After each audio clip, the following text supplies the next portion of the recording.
Thanks for staying up later. Jim Carrey is with us tonight. He's one of the mainstays of Fox TV's In Living Color, seen around the country on Sunday nights. Which character, when people run into you in a restaurant or bump into you on the street, which character do they most often ask about or make reference to? Actually, they ask me not to do them, if it's possible. Well, I always get, you know, I followed around supermarkets a lot, you know, by teenagers going, "Come on, man! Don't you love what you do?" You know, that kind of stuff. The Cherub of Justice? That face you do, man. Yeah, the Cherub of Justice or the Fire Marshal Bill, you know, is a popular one. Well, think I'll give this little tug a looky-loo. Check for safety violation. Oh, but Bill, it's our vacation. Baby, disaster has a real good travel agent. Bill, have you got a light? Coming right up, hot stuff. Put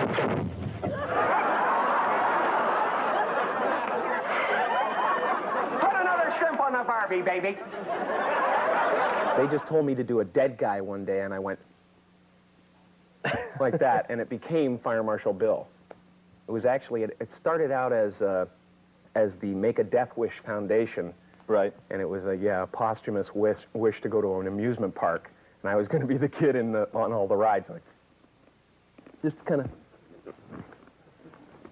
doing that kind of thing. But that didn't pass censor, so we weaseled it another direction. How much doesn't get past the censor on In Living Color? Because, relatively speaking, it's pretty far out on the edge. Yeah, I'm always amazed what does get on, but it's pretty random. I never know from one minute to the next what they're going to do. It's too many cups of coffee one day, and he won't let you say bum or something, you know. But it's amazing what gets on the air. It's, I guess, about 20% of it, there's no way it'll ever get on, because I think there was one character, we get some really psychotic moments up in the writing room, and one of the characters was a guy that performs at Right to Life rallies, and with a little finger puppet fetus, and that didn't make it? That didn't make it, oddly enough. I'm shocked. Yeah, I know. What's the funniest thing that, in your mind, was legitimate and funny that got cut out? Oh, the time I showed my penis. Well, again, I do I'm some surprised. funny things with that. Again, I'm surprised. Yeah. No, gosh, I don't know. Most of the funniest stuff gets on, because we write, we write twice as much as we have to write. You know, we'll write some really weird stuff so that the not so weird stuff will get on there. Yeah. Yeah. Which is actually weird. What's gotten the most negative reaction? Well, I guess Fire Marshal Bill. Fire Marshal Bill, you know, the fire marshals in New Jersey were up in arms. Apparently somebody went into a classroom to teach us fire safety tips, and the children started laughing in their face, and, you know, stuff like this. And they weren't just not ready for that. And, you know, Fire Marshal Bill, you know, do the thing with your face, you know, that kind of thing. And his lovely wife, Ashley. Right, right. And their son, what was it? Oh, the dog Sparky, and the son Blaze, who's constantly in the garage just playing with a science set, just on the edge, ready to explode at any moment. Has Chuck Woolery crossed paths with you? Has he commented about your take on him? Well, I heard he was on this show, and yeah, he was. He told me he liked it. Yeah, yeah. That's pretty abnormal, actually. Usually people don't like when I do them. So if you two like to go out again, ultimately, Mike will pay for it. Well, there is a lovely little fur salon I'd like to go to. Michael, I wouldn't mind. What about you, Mike? All right. I guess it's all right, Robin. Well, be sure to come back and tell us about it. Hey, Mike, maybe I'll see you on Scrabble sometime. Yeah, right. Hey, ecstatic. E-X-K-I-T. All right? Are you going to tell him he's wrong? Well, that's it, folks. I'm Chuck Woolery. Until next time, may all your dates be a matter of public record. When you do a character, like a guy like Woolery, you pretty much had him, and anything that was in there that wasn't exactly him was an exaggeration of something that everybody could see. But usually, is it part something which is an impression and part something which you just drew out of thin air? Yeah, well, sometimes I'll go and I'll look at a tape and I'll actually try to do an impression, but most of the time, I don't care, and they just seem to turn out good sometimes. But I got to a period one time where I so didn't care about the impression that I would just literally, if somebody said do an impression of John Wayne, it would be, "Ah!" And then I work from there. It's a good starting point. Yeah, basically. Well, and like that's my information to the young kids coming up who want to do the art of impressions, basically. Anybody I can do. How much of what you do involves a target, where you say to yourself, I have this capability, and here's somebody I'd really like to skewer, and how much of it is just, I'm looking to be funny and not necessarily at anybody's expense? I'd say 80% of it is just looking to be funny. But every once in a while, like there's a piece I do in my Showtime special about guns, you know, and how you really shouldn't have one in your car because your impulse is to go for it, you know, just you get evil when you're in your car. And just the idea that, you know, that somebody can get an automatic weapon in this country is just mind-boggling to me. You know, I just don't understand it. I mean, I understand personal protection and all that, but, you know, when you start building a moat and, you know, all that, it just doesn't make sense to me anymore. And the when you founding have the power fathers... to kill, like, 100 people at a shot, it just, I can't see that many people attacking you at any one time. I think the founding fathers, with the idea of people living on a farm someplace in Virginia, and the possibility that the state might come and take their muskets, that's a little bit different than some guy with an AK-47 or something, you know. You know, just blast it into the air. But this is like, yeah, even semi-automatics. I mean, it just doesn't make sense to me. When you do a guy like Vanilla Ice, though, I mean, not only is it funny, but it's also a well-deserved kick in the ass for this guy, right? Yeah, sure. Yeah, in fact, before we did that, yeah, we were just going full guns. We were going, oh, yeah, I want to get this guy bad, you know. And then we saw the Arsenio Hall interview where Arsenio interviewed Vanilla Ice and basically tried to torpedo his whole career that one night, you know. And it turned around. It looked so awful, you know. We actually started feeling for Vanilla Ice, oddly enough. You know, we were sitting there going, the poor guy. Oh, that poor white kid, you know. And we actually called him. Keenan called him and said, "Look, you know, we do what we do, so we're gonna slam you, you know, because that's what we do. So, but don't take it too personally. We think, you know, we thought he was a little out of line there and whatever."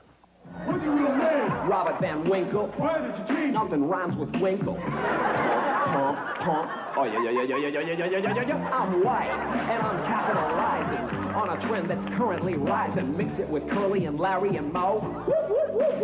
Hey, yo! When's it gonna stop? Maybe never. I become richer with every endeavor. I'm living large and my bank is stupid, because I just listen to real rap and stupid.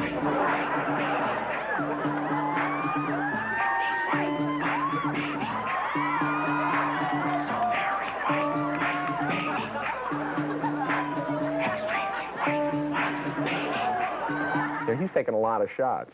It's really not his fault that the society is the way it is. You know, that a white kid could do so much better with, you know, something that is, you know, kind of not as good quality as the mainstream black stuff, but it's marketable. He doesn't seem to have much of a sense of humor about it, though. You know, he seems to take himself pretty darn seriously. Yeah, well, I mean, I have no retort. I mean, I don't really follow him that closely, but all I see is when he performs, and I just see kind of a standard kind of not performance, because he can dance, but just the ideas in his songs. There's nothing original. There's nothing. Yeah. You know, I think Ninja Turtles 2 is pretty much the pinnacle. That was big for him. Yeah. How mainstream? Go Ninja, go Turtles. How mainstream do you think In Living Color is? I don't really know. I mean, I don't know whether I'm just sheltered. I don't know. All I know is I have a house now, and I have fun doing my work, you know. But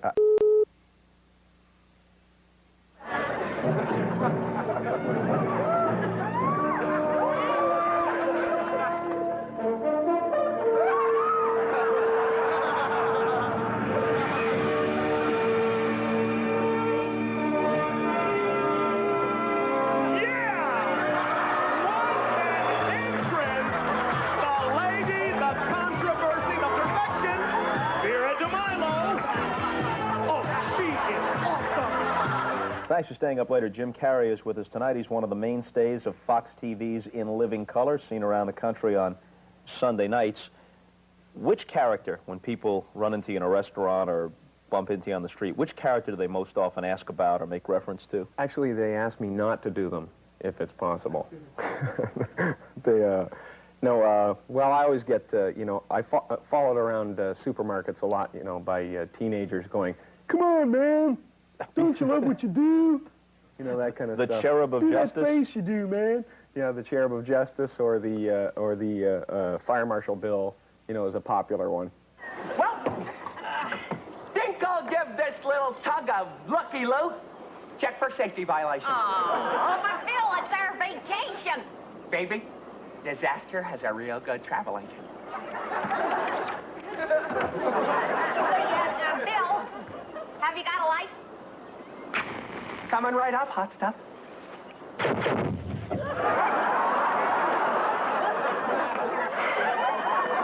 another shrimp on the Barbie, baby. They just told me to do a dead guy one day, and I went like that, and it became Fire Marshal Bill. It was actually, it started out as the Make a Death Wish Foundation. Right. And it was a posthumous wish to go to an amusement park. And I was going to be the kid on all the rides. Like, just kind of doing that kind of thing. But that didn't pass censor, so we weaseled it another direction. How much doesn't get past the censor on In Living Color? Because, relatively speaking, it's pretty far out on the edge.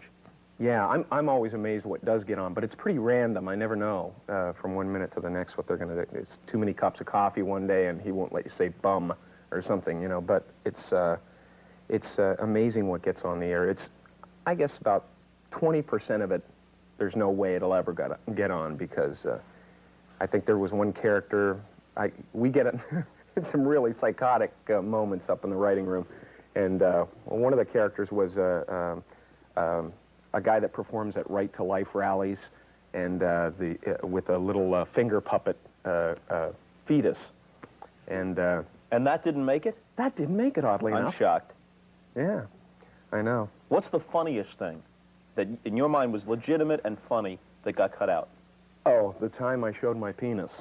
Well, again, I do some funny things with that. Again, I'm surprised. Yeah.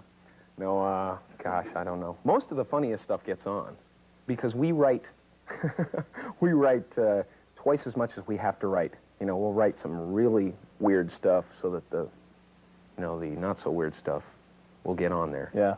Yeah, which is actually weird. What's gotten the most negative reaction?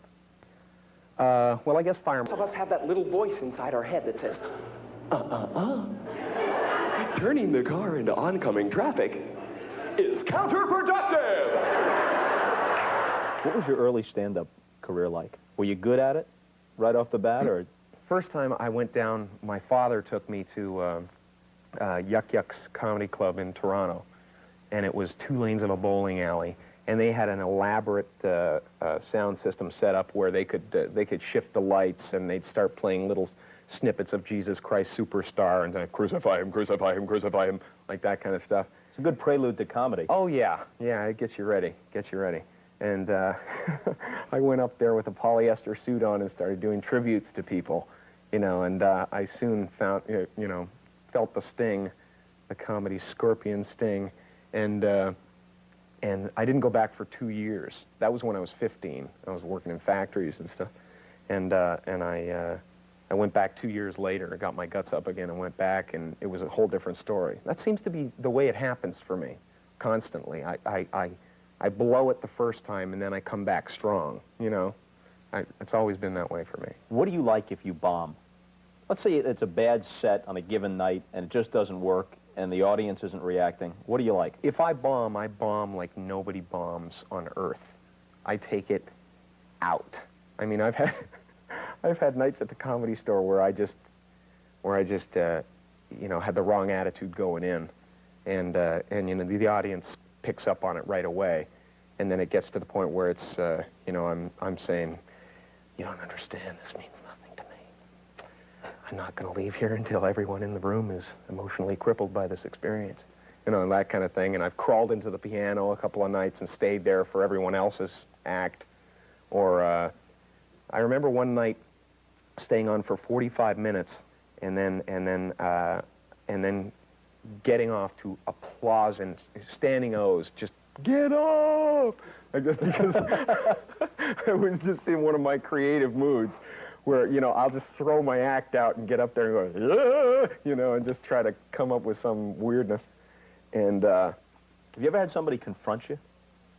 Somebody come out of the audience or heckle you so viciously that it almost yeah, became I've been a up on a confrontation? couple of tables, you know, going, you know, that kind of stuff. But I'm an actor, so I can pull it off sometimes. Do you ever get to a point where you really don't care, and so then you can take every chance in the world, or is that always just a way to cover up how much you do care?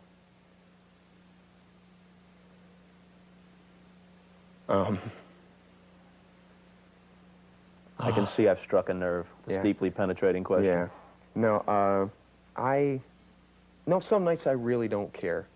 And then, and then it'll switch. I mean, I think I don't care at the beginning, and at the end, I'll go home, you know, blubbering in the car, kind of thing. Yeah. But that's why I'm married. Honey? You know, Hi, world. How are you? oh, baby. You know, that kind of thing.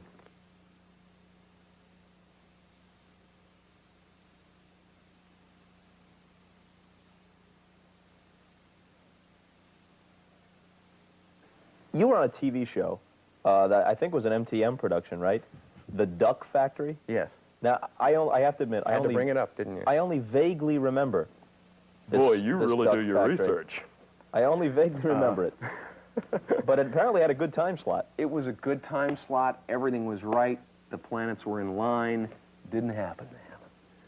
When was it on? Thursday night? I wasn't that disappointed, though. I really wasn't. I wasn't expecting it to go. I never really expect anything to be a hit, you know, so I don't set myself up for too much disappointment. This show is a great surprise, you know. I went at it, and I worked, and that's it, you know. What was the premise of this Duck Factory thing? Well, I was a cartoonist from Minnesota who comes to Hollywood and brings magic and innocence and basically is thrown into the middle of all these crazy, wacky people. And then after 13 shows, they realized that I should have been the crazy, wacky people and wanted to start writing me that way, except they didn't have a time slot anymore. Yeah. The time slot was like in between Cheers and... Cheers and Hill Street Blues. Pretty solid going in. So by accident, especially if you happen to come into homes where they had no remote control, by accident you should have gotten a big number, right? Yeah, right, exactly. But Yeah, it where didn't they were happen. just lazy on the clicker. Winkler, you can't sell Buddy Winkler Productions. But I have to. It's a real turkey. What I mean is, Buddy Winkler Productions isn't just this building or a name, it's people. It's Brooks Carmichael, a legend. 40 years in the cartoon business, who even in his grief at your late husband's passing sits hunched over his drawing table, stopping only for an occasional cat nap. To this day, I mean, I have a thing about if somebody tells you you got something, it's gone. You know what I mean? I don't want to hear I've got something. You know, I've lost so many projects when I've run into the executive that I know personally in the bathroom, and he's it's wrapped up, baby. Take it to the bank and cash it, you know. You can just, bye. What do you got coming up next, though? There is a movie sometime in the near future, It's isn't none it? of your damn business. All right, fine. I didn't mean to be so inquisitive. No, I just did a film for Fox Television, and it was directed by Ken Olin. It's called Doing Time on Maple Drive, and it's a dramatic film. And, you know, Ken at this point is just hoping I don't go, it's stupid, you know, or just act silly. It is a dramatic, you don't do anything comic in this? Nothing comic in this. No, this is the ugly side.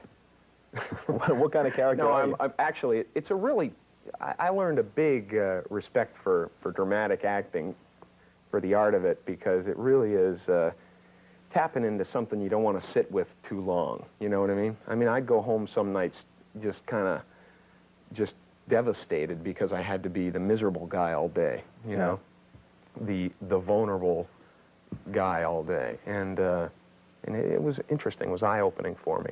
I really resent the way you look down on me. I try. I'm here. I'm doing something. It's not like you're so much better than me.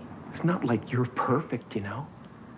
And if I want a drink in the afternoon right now, then I think I should have it.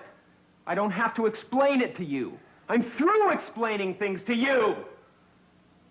I've done my time on Maple Drive, okay?